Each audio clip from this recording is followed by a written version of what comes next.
কেন্দ্রীয় প্রকল্পের জন্য দিতে অস্বীকার করেছে। সবচেয়ে বড় জমিদারি সরকারকে শেষ করতে হবে।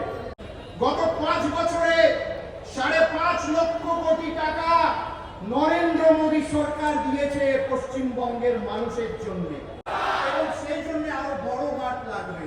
আমি বলতে চাই যে এই রাজ্যে সবচেয়ে বড় জমিদারি সরকারকে শেষ করতে হবে।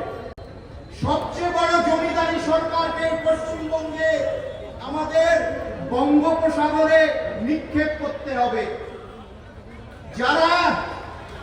যারা দিল্লির সরকার নরেন্দ্র মোদী সরকারকে জমিদার সরকার বলে, তারাই কিন্তু জমিদারি প্রথা এই পশ্চিমবঙ্গে চালু